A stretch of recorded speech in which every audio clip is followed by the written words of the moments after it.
Hello மக்களே, welcome to Chennai astrology YouTube channel. Wish you guys a very happy new year 2024. இனிய புத்தாண்டு நல்வாழ்த்துக்கள்.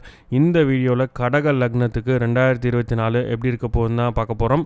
மறுபடியும் சொல்கிறேன், இது ராசிக்கான வீடியோ கிடையாது, லக்னத்துக்கான வீடியோ. கடகராசி நேயர்கள் மட்டும் இந்த வீடியோவை பாருங்கள். உங்கள் லக்னம் எதுன்னே உங்களுக்கு தெரியலையா? உங்கள் ஜாதக நோட் எடுங்க. அதில் ல அப்படின்னு போட்டிருக்கும், இல்லைனா ஏஎஸ்சி அப்படின்னு இங்கிலீஷில் எழுதியிருக்கும். ஸ்லாண்டிங்காக ஒரு கோடு போட்டிருக்கும், அதுதான் உங்கள் லக்னம். தெரியலையா? உங்கள் அப்பா அம்மாட்ட கேளுங்க, இல்லை வீட்டில் இருக்க மற்றவங்கள்ட்ட கேளுங்க, அவங்க சொல்லி கொடுப்பாங்க. கடக லக்னத்தை பொறுத்த வரைக்கும் இந்த வருஷம் ஒரு மிக்சட் ரிசல்ட்ஸாக தாங்க இருக்க போகுது.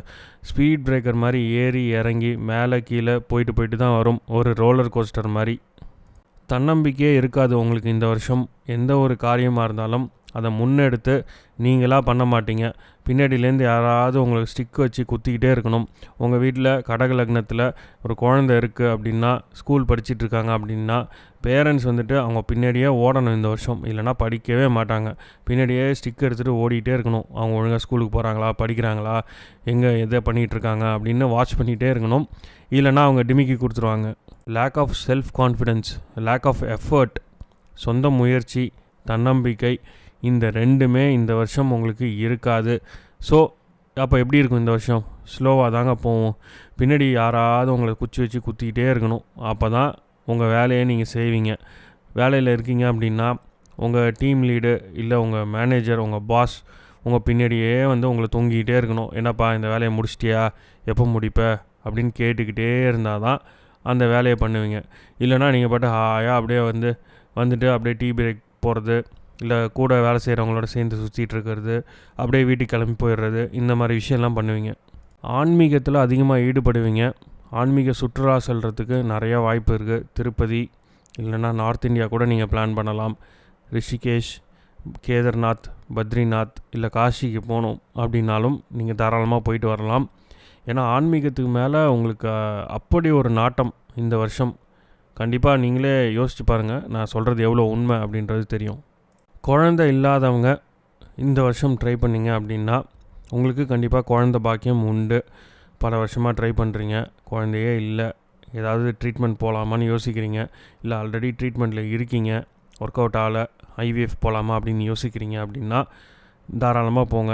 எந்த ட்ரீட்மெண்ட் நீங்கள் போனாலும் அது உங்களுக்கு சக்ஸஸ்ஃபுல்லாக அமையும். End of the day, end of the year உங்களுக்கு குழந்தை பாக்கியம் அப்படின்றது கண்டிப்பாக உண்டு. கல்யாணம் ஆகாதவங்க கல்யாணம் பண்ணலாமா இந்த வருஷம்னு கேட்டால் பண்ண வேணான்னு தான் சொல்லுவேன். இந்த வருஷம் கல்யாணத்துக்கு உகந்த வருஷம் கிடையாது. பட் ஸ்டில் உங்களுக்கு நல்ல தசை போயிட்டுருக்கு, பொண்ணுக்கும் நல்ல தசை போயிட்டுருக்கு அப்படின்னா செக் பண்ணி ஒரு அஸ்ட்ராலஜரை செக் பண்ணுங்கள். செக் பண்ணி கல்யாணம் பண்ணிக்கோங்க. மெயின் இன்கம் வந்துட்டுருக்கு. சைடில் ஏதாவது நான் ட்ரை பண்ணலாமா, புதுசாக ஒரு யூடியூப் சேனல் ஆரம்பிக்கிறது, வீட்டில் ஏதாவது ஒரு சைட் பிஸ்னஸ் ஊறுகாய் பண்ணி விற்கிறது, இந்த மாதிரி சைடில் ஏதாவது எனக்கு சம்பளம் வர மாதிரி ஏதாவது நான் பண்ணலாமா அப்படின்னு கேட்டிங்கன்னா நீங்கள் தாராளமாக பண்ணலாம். அது உங்களுக்கு கை கொடுக்கும் இந்த வருஷம். இதெல்லாம் நடக்கிறதுக்கு உங்களுக்கு தசாபுக்தியும் ஒத்துழைக்கணும். அப்படி இருந்தால் தான் இதெல்லாம் நடக்கும். செவ்வாய் தசை போயிட்டுருக்கு அப்படின்னா நீங்கள் கவலையே பட வேணாம். டாப் கியரில் போயிட்டுருப்பீங்க. செவ்வாய் வந்துட்டு ராஜ யோகாதிபதி கடக லக்னத்துக்கு. ஸோ பிஸ்னஸ்லாம் ரொம்ப டாப்பில் போயிட்டுருக்கும். இல்லை குரு தசை நடந்துகிட்டு இருந்தாலும் உங்களுக்கு ரொம்ப சூப்பராக இருக்கும். குரு தசை, செவ்வாய் தசை, இது ரெண்டுத்தில் எது நடந்துகிட்டு இருந்தாலும் ரொம்ப சூப்பராக வருவீங்க. ரொம்ப எமோஷ்னலாக ஒரு ட்ரைனிங் இயராக இருக்கும். யாருமே உங்களுக்கு சப்போர்ட் பண்ண மாட்டாங்க. வீட்லேயா இருக்கட்டும், உங்கள் ஃப்ரெண்ட்ஸாக இருக்கட்டும், இல்லை வேலை செய்கிற இடமா இருக்கட்டும், யாருமே உங்களை புரிஞ்சிக்க மாட்டாங்க. என்னடா அப்படின்னு தான் பார்ப்பாங்க. நீங்களும் நினைப்பீங்க, என்ன நம்மளை யாருமே புரிஞ்சிக்க மாட்டாங்களே, நம்ம என்ன சொல்ல வரோம் அப்படின்றதே கேட்க மாட்டாங்களே அப்படின்னு சொல்லிட்டு வருஷ பாதிக்கு அப்புறம் என்ன பண்ணுவீங்க, எல்லாத்தையும் விட்டுருவீங்க. யாரும் நம்ம பேச்சை கேட்க வேணாம், நம்ம பாட்டுக்கு ஆன்மீகத்தில் ஈடுபட்டுருவோம் அப்படின்னு சொல்லிட்டு நிறையா ஆன்மீக சுற்றுலா போக ஆரம்பிச்சிருவீங்க. நீங்கள் கவனமாக மனசில் வச்சுக்க வேண்டியது ஒன்று தான், யாரும் உங்களுக்கு ஹெல்ப் பண்ண மாட்டாங்க இந்த வருஷம். சொந்தக்காரனாக இருக்கட்டும், ஃப்ரெண்ட்ஸாக இருக்கட்டும், ஏன் உங்கள் சொந்த ஃபேமிலியே உதவி செய்கிறதுக்கு யோசிப்பாங்க. ஏன்னா அவங்க நிலமை அப்படி இருக்கும். அதனால் அவங்கள கோச்சிக்கிட்டு ஒன்றும் ஆக போகிறதில்ல.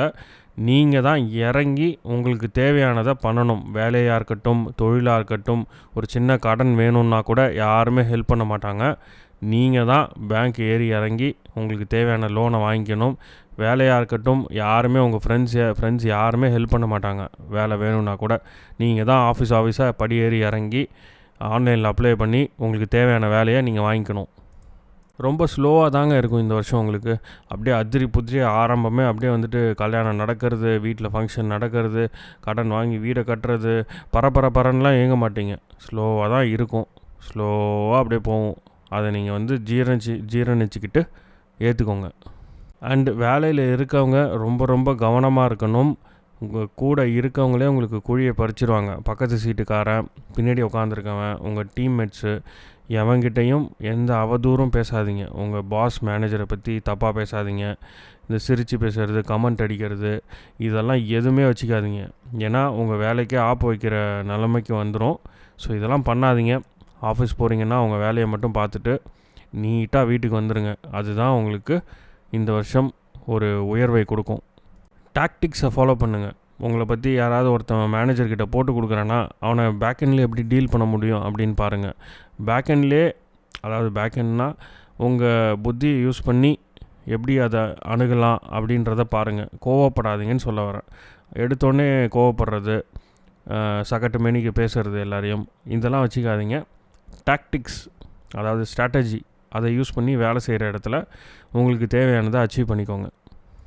ஸோ அவ்வளோதாங்க. கடக லக்னத்துக்கு 2024 மறுபடியும் சொல்கிறேன், இது ராசிக்கான வீடியோ கிடையாது. ஸோ கடக ராசி இந்த வீடியோவை பார்க்காதீங்க. இது உங்களுக்கான பலன் கிடையாது. கடக லக்னத்தில் பிறந்தவங்களுக்கு தான் இந்த வீடியோ. இந்த வீடியோ பிடிச்சிருந்தா லைக் பண்ணுங்கள், உங்கள் ஃப்ரெண்ட்ஸ் அண்ட் ஃபேமிலியோடு ஷேர் பண்ணுங்கள். முக்கியமாக சேனலுக்கு சப்ஸ்கிரைப் பண்ணாதவங்க சப்ஸ்கிரைப் பண்ணுங்கள். சப்ஸ்கிரைபர்ஸ் கவுண்ட் ரொம்ப கம்மியாக இருக்குது. ஸோ தயவு செஞ்சு சப்ஸ்கிரைப் பண்ணுங்கள். மீண்டும் ஒரு வீடியோவில் உங்கள் எல்லாரையும் சந்திக்கிறேன். நன்றி, வணக்கம்.